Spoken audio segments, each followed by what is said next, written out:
Salut, c'est Mega Driver 16. On se retrouve pour la suite et la fin de mon tour avec la BNC sur l'étape 21 de Versailles à Paris-Champs-Élysées.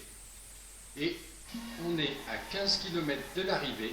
Je suis avec Utchoff et je vais tester ma technique classique d'attaque à 15 km de l'arrivée. Je vais attendre de sortir du tunnel là, après la petite côte, et hop, passage en grand plateau et attaque d'Utchoff qui va terminer en grand plateau. Cette technique marche généralement très bien. Donc on va voir si avec un énorme rouleur comme Utchoff ça passe aussi. Je suis assez confiant, on va voir ce que ça donne. Il reste 11 km. Le peloton est à 20 secondes. Je vais d'ailleurs demander à toute l'équipe de ne rien faire derrière, de rester dans son groupe.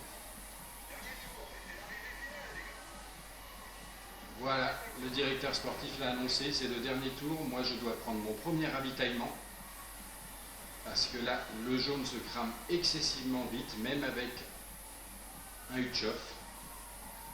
Il reste 9 km, 27 secondes d'avance sur le peloton. Et voilà, 30 à présent. On va voir ce que ça donne. Mais normalement, en tout cas ce que j'ai remarqué, et ce que vous avez peut-être aussi remarqué pour ceux qui ont suivi mes autres tours, sur cette étape, quand je fais cette technique,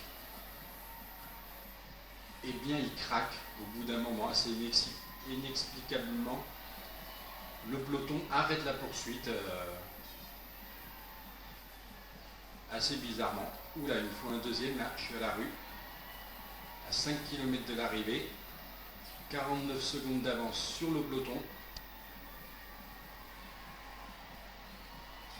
La Concorde, la place de la Concorde. Et voilà, on va arriver sur les champs dans 4 km. Le peloton à 56 secondes. 3 km 7 de l'arrivée. Allez, je passe un petit plateau. 1 minute maintenant d'avance. Est-ce qu'il y a des sprinteurs poursuivants? On va voir ça. Il y a Fedrigo à 57 secondes. C'est pas la première fois que j'ai Fedrigo en contre-attaquant. Je crois que sur mon dernier tour c'était pareil. Et donc Utchoff qui va pouvoir s'offrir une troisième victoire d'étape sur ce tour. Après les 3 victoires d'étape de Gilbert, voici Utchoff qui le rejoint au nombre de victoires d'étape. C'est parfait. Et il va célébrer cette victoire comme il se doit, arriver sur les Champs-Élysées en tête. Et voilà, effectivement, la technique qui a encore fonctionné. Pour le maillot vert, ça doit être vraiment très bon, puisqu'on ne voit même pas Cavendish dans les 10 premiers. C'est Degenkolb qui règle le sprint du peloton avec Greipel 3e. Et voilà, la victoire d'étape. La 3e sur ce tour pour Thor Utchoff. Énorme victoire de prestige pour lui sur les Champs-Élysées. Et comme je disais, il égale le nombre de victoires d'étape de Gilbert sur ce tour.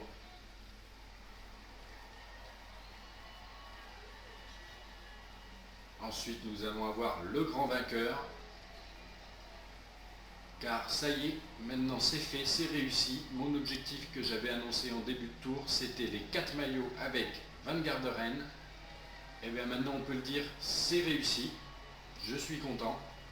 Voilà le principal, bien sûr, le maillot jaune. TJ Van Garderen qui termine avec plus d'1 minute d'avance sur le deuxième Contador. C'est beau. Et c'est pas fini, il va remonter encore plusieurs fois sur le podium. Le voici de retour pour le maillot vert, il va squatter même ce podium. Le maillot vert, ça a été un petit peu tendu jusqu'à la fin, quand même, jusqu'à Semnoz, où là, mathématiquement, je crois que c'était réglé, mais il a fallu s'y employer quand même. avec des sprints intermédiaires par-ci par-là, et puis quand même 6 victoires d'étape hein, quand même pour TJ Van Garderen. Donc ben voilà, le maillot vert de TJ, avec Cavendish deuxième, et maintenant le maillot à pois. J'avais pas forcément trop d'inquiétude, il a simplement fallu bien gérer les échappées, quelquefois les freiner pour que TJ soit sûr d'arriver dans les premiers, ce qu'il a fait en montagne, et contrôler un petit peu certaines échappées à certains moments pour glaner un peu d'autres points sur les étapes de montagne, mais c'était quand même relativement facile le maillot à pois. Et le maillot blanc, ben voilà, celui-là il coule de source, c'est normal, hein. Quand on a le maillot jaune, on est assuré d'avoir le maillot blanc pour un jeune, c'est sûr. Le voilà, la boucle est bouclée, le 4e maillot, tous les maillots distinctifs sur les épaules de TJ. Défi réussi, c'est cool. Je rejoins Astro Electro dans cette catégorie des joueurs qui ont remporté les 4 maillots distinctifs avec un seul coureur. Lui c'était avec Quintana, et donc un peu plus dur quand même que moi avec Van Garderen. Donc la victoire d'étape pour Toruchov, le maillot jaune, remporter le tour. On a remporté le classement par équipe, petite cerise sur le gâteau, ça c'est bien aussi. La super combativité également, comme ça on monopolise tout, tous les classements sont pour la BMC, en plus des 4 maillots de TJ Van Garderen. Donc les objectifs, je verrai ça plus tard, à combien je suis de taux de remplissage des objectifs avec la BMC. Et maintenant, regardons le récapitulatif des classements de ce Tour de France.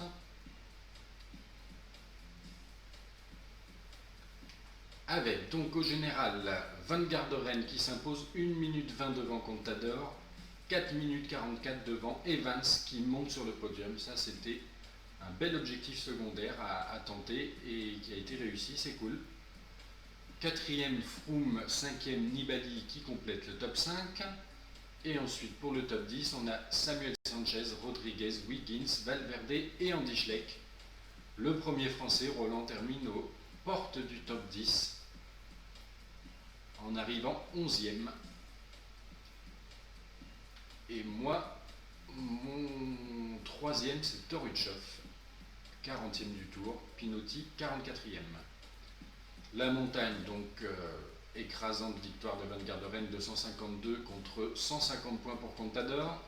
Les points, ça a été un peu plus chaud, il y a 382 pour Van Garderen, au final 355 pour Cavendish, donc moins de 30 points d'écart quand même, ce maillot vert. Les jeunes, c'est Quintana le deuxième à 27 minutes, presque 28 de Van Garderen, Pinot troisième à 30,02. L'équipe, ça a été serré pendant tout ce tour, ça a alterné la première place entre la BMC et la Sky. Au final, la BMC s'impose 4 minutes 17 devant la Sky. La combativité, Gilbert, qui s'impose 547 km. Et le deuxième, Kadri, à 350. Si je regarde les primes cumulées, la BMC totalise 926 110 € sur ce tour. Je crois que c'est le plus gros tour que j'ai jamais fait en termes de primes cumulées. On passe pas encore le million, mais c'est pas mal. Et donc, si je regarde au niveau des étapes, la première c'est Cavendish qui s'était imposé. Je crois qu'on en a 16, hein, la BMC, on va voir ça tout de suite. La première pour la BMC c'est Van Garderen, l'échappée en Corse, qui finalement ne fait pas d'avance sur les favoris, pas de trou sur les favoris, mais c'était bien pour le maillot à pois. Van Garderen qui fait le doublé, qui s'impose sur la 3e étape, la dernière d'étape en Corse, sans avance avec aucune avance sur les autres favoris.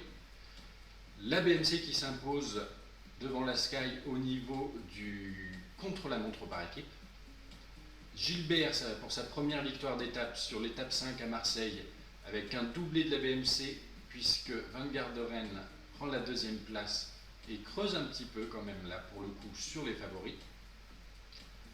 La 5e étape, non la 5e étape on y était, autant pour moi, voilà, la 6e c'est Toruchov pour sa première victoire d'étape sur ce tour. La 7e, c'est Balan, un autre bon puncher-rouleur que j'ai dans l'équipe, qui je crois en a remporté 2, donc ça c'était sa première. Axe 3 domaine, première arrivée au sommet, c'est Van Garderen qui s'impose, qui fait mal, qui assomme, il assomme pas vraiment le tour, mais en tout cas il montre qu'il sera bien là aux autres favoris, puisqu'il prend 33 secondes d'avance sur Contador. Evans, qui avait un peu craqué à X3 domaine, qui prend bien sa revanche en échappée en costaud et qui s'impose à Bannière de Bigorre, ce qui le replace au général, et d'ailleurs c'est grâce à cette étape qu'il est sur le podium. Van Garderen était avec les favoris et marque des points pour le classement maillot vert, ça c'était pas mal aussi. Balan pour sa deuxième victoire d'étape sur ce tour, et sa dernière victoire d'étape aussi je crois, s'est imposé à Saint-Malo. Wiggins qui gagne le contre-la-montre du Mont-Saint-Michel. Attends, je reviens dessus. Evans qui faisait 8e. Et Van Garderen 13e. Et là, j'avais un peu perdu de temps quand même sur Contador. Mais bon. À Tours, je crois que c'est Tours, l'étape 12, Utchoff pour sa deuxième victoire d'étape, juste devant les sprinters. L'étape 13, Kinziato qui se fait griller d'une demi-roue par quadrille dans le final en échappée. Gilbert qui s'impose pour sa deuxième victoire d'étape sur ce tour à Lyon. Une étape pour les punchers, une superbe étape que j'aime bien. Enfin, le final, j'adore le final de cette étape. Elle était prédestinée pour Gilbert, c'était obligatoire. Van Garderen qui s'impose sur la mythique étape du Mont Ventoux, avec 25 secondes d'abord sur Contador, et Evans qui assure puisqu'il fait 4e de l'étape. Gilbert qui s'impose pour sa 3e et dernière victoire d'étape sur ce tour à Gap. Au contre-la-montre, le terrible contre-la-montre de Georges, comme d'habitude, je perds beaucoup de temps. Contador gagne en 44-12. Evans fait une belle 4e place à 42 secondes. Et Van Garderen 10e à 1,37. Là, ça avait un peu rabattu les cartes. C'était le moment le plus critique du tour. Mais bon, on s'est bien récupéré puisque à Alpe d'Huez, l'étape reine de ce tour, Van Garderen s'impose encore. 22 secondes devant Contador. Evans est 10e. L'étape du Grand Bornand, l'étape décisive puisque je récupère à ce moment-là avec Van Garderen le maillot jaune, même si je ne m'impose pas puisque c'est qu'une égaux devant Pinotti, mais Van Garderen 3e fait des écarts sur Contador et récupère le jaune. L'étape 20, c'est Munoz Van Garderen qui gagne et Evans qui fait 9e et assure sa place sur le podium. Et Utchoff qui s'est imposé, comme on l'a vu, sur les Champs-Élysées pour sa 3e et dernière victoire d'étape. A plus tard.